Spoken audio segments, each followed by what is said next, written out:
So, does this come out?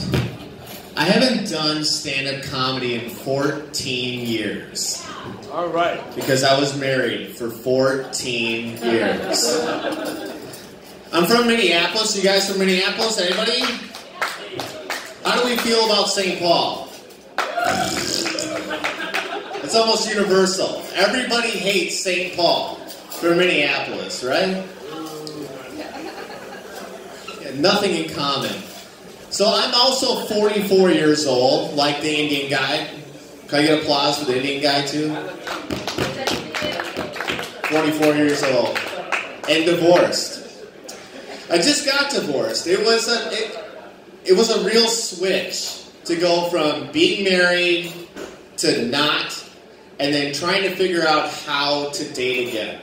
Right? Because when I started dating, I had already been dating. In the 90s, when I was dating, all you had to do was go to the bar and you buy a girl like a stiff drink, get her to slam it, and then, cross your fingers. You give her a couple of horrible one-liners like, hey, that sure would look great on my bedroom floor or something like that, and hopefully, you're in there. But then the Me Too movement happened, and that's all gone.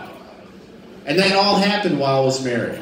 So, I decided I would try Tinder. Now, I didn't know anything about dating apps. I just had heard about Tinder. I didn't realize Tinder was a hookup site. So I got the night I decided to look at Tinder, I drank half of my dad's bottle of brandy. Yes, I live with my dad. Can I get a pause for applause? Anybody else live with their parents? Great. Just me. That's the reality that you're going to have if you get divorced. You'll have nothing, and hopefully you have a parent that's still alive and you can live with them.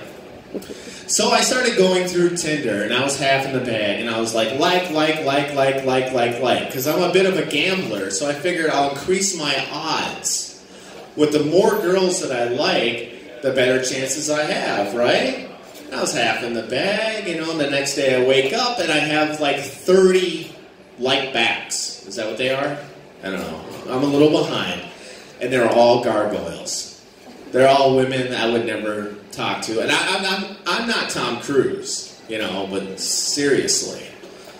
So I decided to refine my search a little bit, and I looked for women that had kids. I have a daughter myself, and I also happen to have a sister that's a lesbian. Can I get an applause for lesbianism?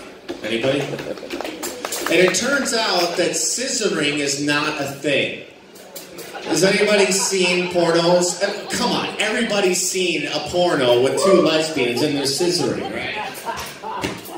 That's not a thing. I was actually sitting with my sister at a poker table one night, and I was half in the bag. And I said, Jenny, can I be frank? She's like, are you ever not?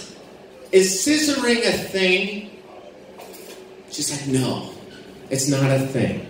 I'm like, you've never even tried it? No, it's not. And just to drive the point home, she went out and got a t-shirt made that said scissoring is not a thing. And she wore it to Thanksgiving. But I don't have enough time to talk about that. So I did manage to find a woman that I liked a lot, and she's actually a single mother too. So the phone calls are really interesting because I can't afford a cell phone because I'm divorced and drunk. So I call her up from my dad's rotary phone in the kitchen, and you gotta be quiet, I'm like, so, what are you wearing right now? How'd you like to come on over here and, take your clothes off in my room or whatever, And she's like, yeah, I'm doing it. God damn it, I need you to let that dog in the house. Tyler, get the dog back in the house. I need the dog in the house now.